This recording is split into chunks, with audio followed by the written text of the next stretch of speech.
நீங்க சொல்றதெல்லாம் கேட்குறப்போ மனசுக்கு ரொம்ப கஷ்டமா இருக்கு. சம்பந்திக்கிட்ட எவ்வளவோ சொல்லி பார்த்தோம், கெஞ்சி பார்த்தோம். அவர் எதையுமே காதல வாங்குற மாதிரி தெரியலையே.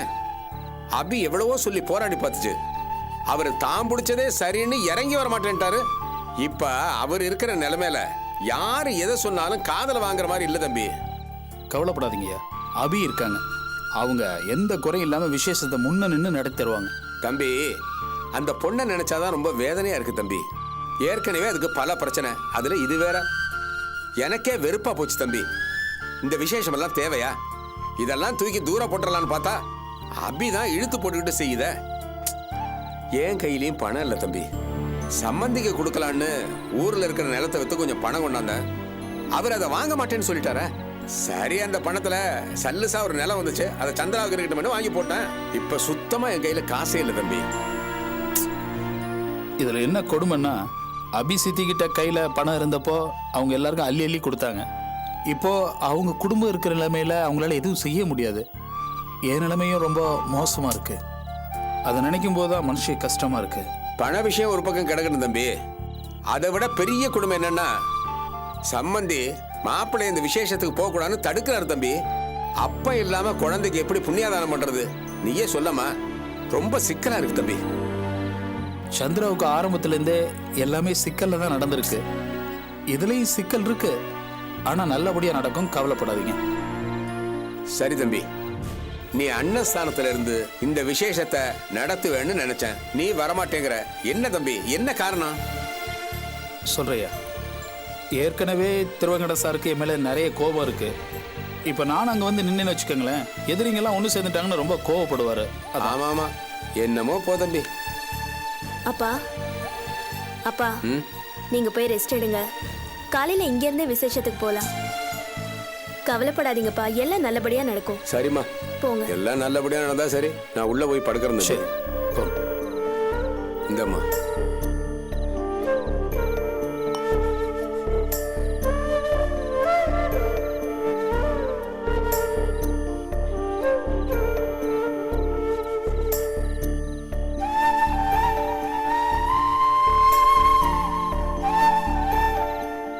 என்ன ரொம்ப அப்செட்டா இருக்கீங்க? என்னோட சூழ்நிலையை நினைச்சு பார்த்தேன். இந்த பொண்ணு நம்ம வீட்டில் வந்து இருந்துச்சு. அதுக்கு அண்ணன் மாதிரி முன்ன நின்று ஏதாவது செய்யணும். ஆனா இப்ப என் சூழ்நிலை எதுவுமே முடியாம போச்சு. கவலைப்படாதீங்க. என்கிட்ட பழைய நகை ஒன்று இருந்துச்சு, அதை அழிச்சு செயின் ஒன்று பண்ணி வச்சிருக்கேன். நாளைக்கு அதை குழந்தைக்கு போட்டுடலாமே. சாந்தி, எதுக்கு அதெல்லாம்? வேணாம். பரவாயில்லைங்க, நீங்க இவ்வளவு சங்கடப்படுற சூழ்நிலையில அது எனக்கு எதுக்கு? அப்படி இல்லைங்க. உங்களுக்கும் எதிர்காலத்துல உங்க குழந்தைக்கும் இதெல்லாம் தேவைப்படும். நாளைக்கே நீங்க வேற ஒரு வாழ்க்கைக்கு போகும்போது என்னால ஏதாவது உங்களுக்கு செய்ய முடியும்னு தோணல. இந்த நிலைமையில நீங்க வச்சிருக்கத போய் வாங்குறது நல்லா இருக்காது. என்னையும் போகணும்னு நினைக்கிறீங்க? தயவு செஞ்சு என்னை பிரிச்சு பேசாதீங்க. நாளைக்கு எதிர்காலம் என்னங்கிறது அப்புறம் பாத்துக்கலாம். இன்னைக்கு உங்க தேவை என்னங்கிறது தான் முக்கியம். உங்க கஷ்டத்தை பார்த்துக்கிட்டு என்னால சும்மா இருக்க முடியாது. Sorry sorry.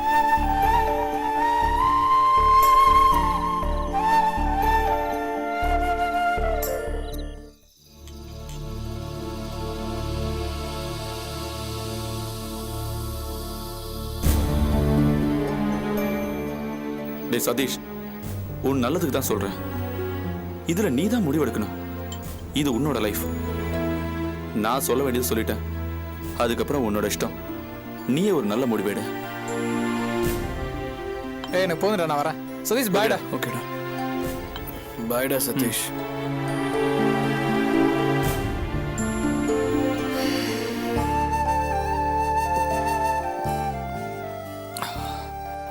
என்னடா சதீஷ், ஏன் இன்னும் யோசிக்கிற?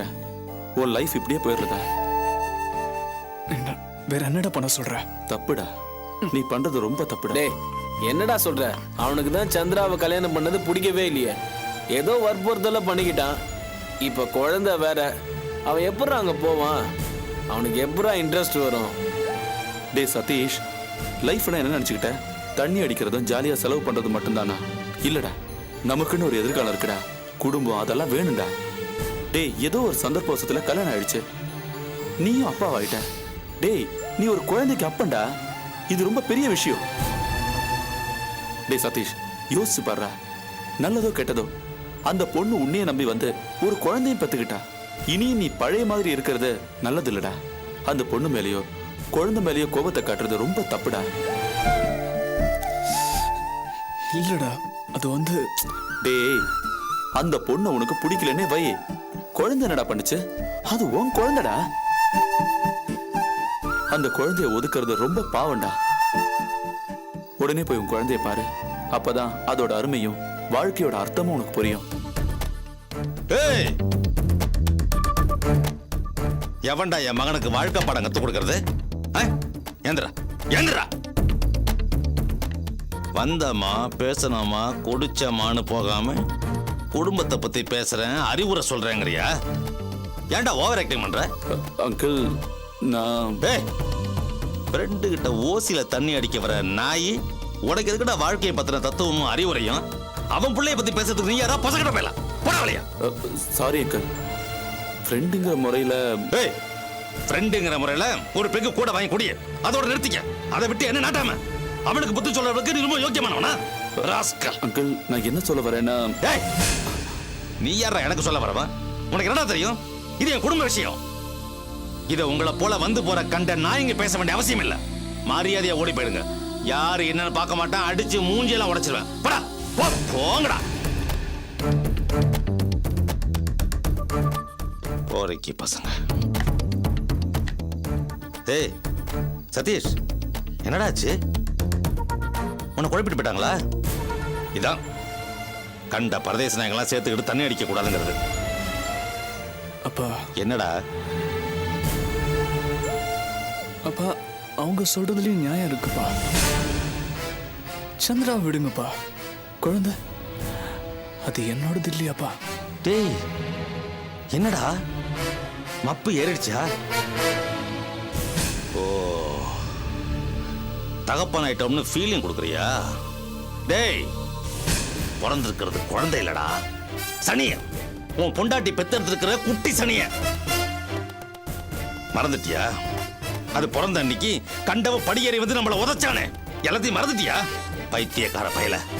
உன்னை பெத்து வளர்த்து ஆளாக்கி காசுலயே குளிப்பாட்டி கார்லயே நடமாட விட்டு ராஜா மாதிரி வளர்த்துறடா. நான் சொன்னது உனக்கு எடுபடல.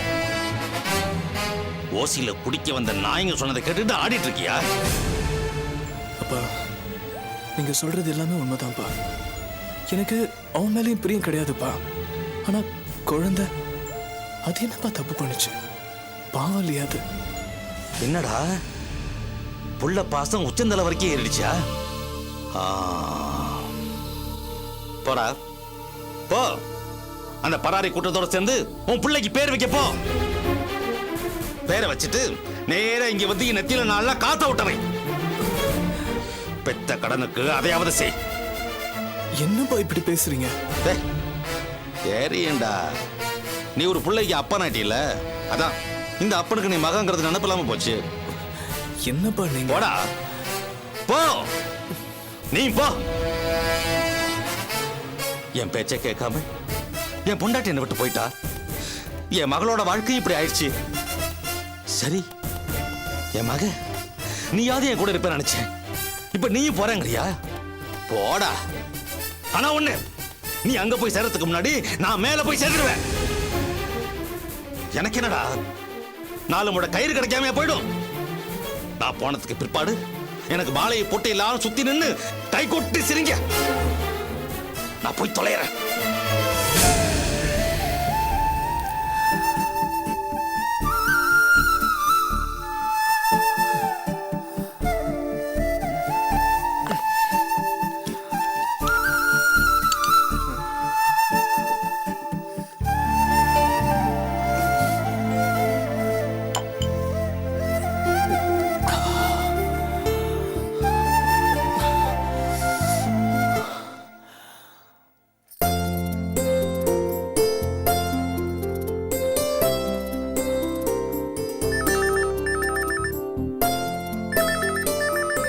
டேய், போன் அடிக்கிறதுல யாருன்னு பாருடா.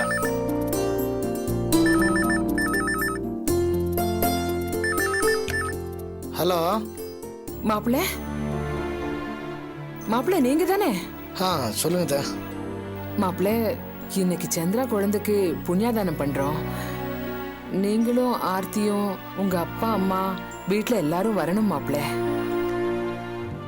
என்னடா விசேஷத்தன்னைக்கு கூப்பிடுறாங்கன்னு தப்பா எடுத்துக்காதீங்க. நிறைய சிக்கலுக்கு அப்புறம் முடிவான விஷயம். அதனாலதான் மாப்பிள்ளை வந்துடுவீங்கல்ல?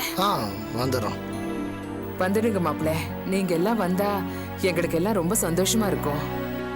வந்துடுறோம். சரிங்க மாப்பிள்ள. என்ன ராஜேஷ், யார் போன்ல? ஆர்த்தியோட அம்மா தான் பேசினாங்க. என்னவா? சந்திரா குழந்தைக்கு புண்ணியாதனமா, அதுக்கு நானும் அவ்வளோ வரணுமா, உங்களை எல்லாரையும் கூட கூப்பிட்டாங்க. ஃபோன் வந்ததும் மாமியார் உடனே ஃபோன் பண்ண ஆரம்பிச்சிட்டாங்களா? அப்புறம் என்ன, கிளம்ப வேண்டியது தானே? என்னப்பா ராஜேஷ் நிக்கிற? கிளம்பு. நல்ல தலை சீவி பவுடர் போட்டுக்கிட்டு உன் தர்ம பத்தினியை கூப்பிட்டுக்கிட்டு எச்சில் சோத்துக்கு போய் நில்லு. நாம என்ன உப்பு போட்டா திங்கிறோம்? நீ கிளம்பு கிளம்பு. ஏய், கொஞ்ச நேரம் சும்மா இருக்க மாட்டேன். அட நீ வேறயா நடுவுல? நீ ரொம்ப பாவம்யா. நீ கஷ்டப்பட்டு ஆட்டோ ஓட்டி சம்பாரிச்சு குடும்பம் நடத்துற. என்ன மாதிரி ஒரு அப்பாவையே கட்டிட்டு வந்துட்ட. யாரு நீ? ஆமா நான் தான். உன் தம்பி அப்படியா? ராயல் ஃபேமிலில பொண்ணு எடுத்திருக்காரு. சல்லடை போட்டு தேனாலும் இப்படி ஒரு சம்பந்தம் கிடைக்காதுப்பா. இந்த அம்மா ஊன் ஒரு வார்த்தை சொன்னா போறோம், உடனே பின்னாடி போய் நின்னுக்குவாரு. அப்படி ஒரு பாறை பார்த்தாங்கன்னா பின்னாடியே போய் பம்மிடுவாரு. கலா, எதுக்கு நீ இப்ப அனாவசியமா பேசுற? என்ன பண்றது மாமா, எனக்கு எதையும் பண்றதுக்கு அதிகாரம் கிடையாது. பேசி பேசி மாய வேண்டியதுதான். முதல்ல இந்த பேச விடுறே. நான் கட்டிக்கிட்டு வந்த இத்தனை வருஷத்துல பிறந்த வீட்டுக்கு எத்தனை தடவை போனேன்னு விரல் விட்டு எண்ணிடலாம். இத்தனைக்கும் என் கல்யாணம் பெரியவங்களா பார்த்து சகல மரியாதைகளோட மருமகனுக்கு செய்யு மோதிரம் எல்லா சீர்வரிசையும் செஞ்சு ஓஹோ நடந்த கல்யாணம். அப்படி கல்யாணம் பண்ணிட்டு வந்த நானே இந்த வீடே கதின்னு கிடக்குறேன். ஆனா ஓடி போய் தாலி கட்டிட்டு வந்துட்டு பாதி நாள் உங்க அம்மா வீட்டுல தான் இருக்கா. புகுந்த வீட்டு மனுஷங்கள புழுக்கையா மதிக்கிறா. அந்த மாதிரி ஆளுங்க பேச்சுக்கு தானே எங்க மரியாதை கொடி கட்டி பறக்குது. ஏய், இதோட விடுறியா? ஆடாம மாதிரி பேசிட்டு இருக்க. என்ன பண்றது சாமி, அப்படி பேசி பேசி தானே மனசுல உள்ளதை தீர்த்துக்க முடியும். அந்த மாதிரிலாம் பேசாதன்னு சொல்லாதயா, எனக்கு கிறுக்கு பிடிச்சிரும். இப்ப மட்டும் என்ன வாழ்தான்? கொஞ்சம் வாய மூடுறியா? ராஜேஷ் கிளம்புப்பா கிளம்பு, அங்க விருந்தெல்லாம் ஆறிட போகுது. இல்ல, நான் போகல. போகலையா? டேய், புதுசா உங்க அண்ணி பேச்சு கட்ட ஆடுற மாதிரி இருக்கு. டேய், அவங்க உன்னை மதிச்சு கூப்பிடுறாங்கடா. பெரியவ மாதிரி போகலங்கிற? போட. ஆர்த்திய கூட்டிட்டு போய் புண்ணியதானத்தை கலந்துட்டு வா. மேயிற மாட்ட நக்கர மாடு கெடுக்குதுன்னு ஏன் சொல்றாங்கன்னு இப்பதானே புரியுது. இனிமே வாய் பேசுறேன், நான் கையால தான் பேசுவேன். டேய் சும்மா இரு. டேய் ராஜேஷ், ஏன்டா என்ன நிக்கிற? கூட்டு போடா. அம்மா ஆர்த்தி, நீ கிளம்புமா. என்னடா இன்னும் பேசாம நிக்கிற? கிளம்புடா. அப்பா, நீங்க பேசாம இருக்கீங்களா? எதுக்கு போகணும் எதுக்கு போக கூடாதுன்னு எனக்கு தெரியும். வேலையை பாருங்க. அம்மா ஆர்த்தி, நீ கிளம்புமா. அவனுக்கு ஏதோ பைத்தியம் பிடிச்சிருக்குன்னு நினைக்கிறேன். நீ போய் கலந்துட்டு வா. எதுக்குமா தயங்குற? கிளம்புமா. அவன் இப்படித்தான் ஏதாவது பைத்தியக்காரத்தனமா வளரிட்டு இருப்பான். நீ போயிட்டு பத்திரமா வா. போம்மா.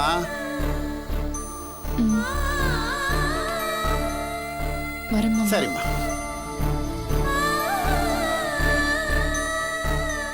மாமா, அவ ஆடுற ஆட்டத்துக்கெல்லாம் நீங்க நல்லாவே தாளம் போடுறீங்க. எங்க போய் முடிய போகுதோ? அத பாத்து, மாமா ரொம்ப உணர்ச்சி வசப்படுறாரு. கொஞ்சம் அடக்கி வாசிக்க சொல்லுங்க. ஏய், வேலையை பாரு. முதல்ல இந்த மனுஷனுக்கு உப்பு நிறைய சேர்க்கணும்.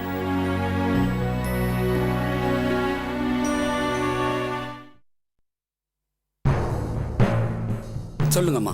சார், நாங்க தான் தெளிவா சொல்லிட்டோம்ல, நீங்க தான் சார் இப்ப முடிவு பண்ணணும். அம்மா, உங்க ஆபீஸ்ல வேலை ஆகிற கிருஷ்ணங்கிறவரு எங்க யூனியன் மெம்பரை கை நீட்டி அடிச்சிருக்காரு. அவரு பேரு கூட முத்துவேல். அந்த ஆளு ஒரு யூனியன் மெம்பர்னு சொல்றதை விட ஒரு ரவுடின்னு சொல்லலாம். ஏன்னா அந்த ஆளால தொழிலாளர்களுக்கு எந்த பிரயோஜனமும் இல்ல. அம்மா, ரவுடியோ இல்லையோ, எங்க யூனியன் மெம்பர் அவர் கம்ப்ளைண்ட் கொடுத்திருக்காரே. சார், அவனா இதை பண்ணல. அந்த ஆதித்யா தான் தூண்டி வரான். அவன் கொடுத்த காசை வாங்கிட்டு இந்த ஆளு கலெக்டா பண்றான் சார். இதான் உண்மை சார். இந்த பிரச்சனையில எதுக்கு சார் ஆதித்யா பில்டர்ஸ் இருக்கிறீங்க? ஆதித்யா பில்டர்ஸ் பெரிய இடம்னா அவங்க என்ன வேணாலும் செய்யலாமா சார்? என்ன சார் நியாயம் இது? அம்மா, பிரச்சனை அது கிடையாது. உங்க ஆளு யூனியன் மெம்பரை கை நீட்டி அடிச்சிருக்கான், அதுதான் பிரச்சனையே. இந்த பிரச்சனைக்கு மூல காரணமே ஆதித்யா தான் சார். அவரை விட்டுட்டு எப்படி சார் இந்த பிரச்சனையை தீர்க்க முடியும்? வேண்டாமா, இந்த பிரச்சனையில் அவரை இழுக்க வேண்டாம், விட்டுருங்க. சரிங்க, அவரை இழுக்கல. இப்போ எங்க சைட்ல வேலை நடக்கல. அதுக்கு ஏதாவது ஒரு வழி சொல்லுங்க. அது எப்படி டக்குன்னு நடக்கும்? பிரச்சனையே அதானே. சார், நீங்க தானே சார் சங்க தலைவர். நீங்க நியாயத்தை பாருங்க. எங்க மேல எந்த தப்பும் இல்ல. இல்லம்மா, உங்க ஆளு எங்க யூனியன் மெம்பரை கை நீட்டி அடிச்சிருக்காரு. அது பெரிய தப்பு இல்லையா? சரி சார், அவரை நாங்க மன்னிப்பு கேட்க சொல்றோம். நாங்களும் மன்னிப்பு கேட்டுக்கிறோம். வேணும்னா ஒரு லெட்டர் கூட கொடுத்துறோம் சார். வேலையை மட்டும் ஆரம்பிக்க விடுங்க. இங்க பாருங்க, நான் தலைவரா இருக்கலாம், ஆனா கமிட்டி தான் இதுக்கெல்லாம் முடிவு பண்ணும். சரி சார், அப்போ உங்க கமிட்டியை கூட்டி ஒரு முடிவு பண்ணுங்க. நாங்க ரொம்ப கஷ்டமான நிலைமையில இருக்கோம் சார். அதெல்லாம் உங்க அவசரத்துக்கு ஆகாதுமா, இதுக்கு கொஞ்சம் டைம் ஆகும். சரி சார், அப்ப நீங்க மெதுவா முடிவெடுங்க. நாங்க வெளியூர் ஆளுங்களை வச்சு வேலையை ஆரம்பிச்சுக்கிறோம். இங்க பாருங்கம்மா, சங்கம் அதுக்கெல்லாம் ஒத்துக்காது. என்ன சார் இது? எங்களை எந்த வழியிலயும் விட மாட்டேங்கிறீங்க. நாங்க வேலையை ஆரம்பிச்சுதானே ஆகணும். அப்படி நீங்க வெளியால கொண்டு வந்து வேலையை ஆரம்பிச்சீங்கன்னா அந்த வேலையை நாங்க நிறுத்திடுவோம். யோ, என்ன விளையாடுறியா? எவ்வளவு பணம் வாங்கின அந்த ஆதித்யாட்ட? டேய், மரியாதையா பேசு, இல்லாட்ட நடக்கிறதே வேற. என்னைய நினைச்சிட்டு நீ சங்கத்தை தப்பா பேசுன? போதும், வாங்க. நீங்க வாங்க, அப்புறமா பேசிக்கலாம். வாங்க. என்ன நினைச்சிட்டு இருக்காங்க அவங்க? நம்ம சங்கத்தை மரியாதை குறைவா பேசுறாங்க. ஏன்பா கோவப்படுற? என்ன நடந்தது? உட்காருங்க.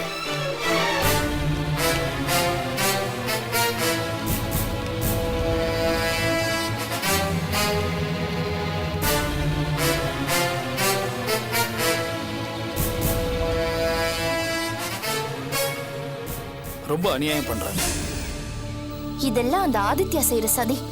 அவன்கிட்ட பணம் இருக்கு, அதான் நம்ம கிட்ட விளையாடிட்டு இருக்கான். சரி துல்ஸ், நீங்க ஒரு வேலை பண்ணுங்க. நல்ல வேலை தெரிஞ்ச ஆட்களை நீங்க கேதர் பண்ணுங்க. அப்புறம் அவங்க யாருமே யூனியன் ஆட்களா இருக்க கூடாது. அது மட்டும் நீங்க பாத்துக்கோங்க. கண்டிப்பா நம்ம வேலையை ஆரம்பிப்போம். என்ன நடக்குதுன்னு நாமளும் பாத்துடலாம்.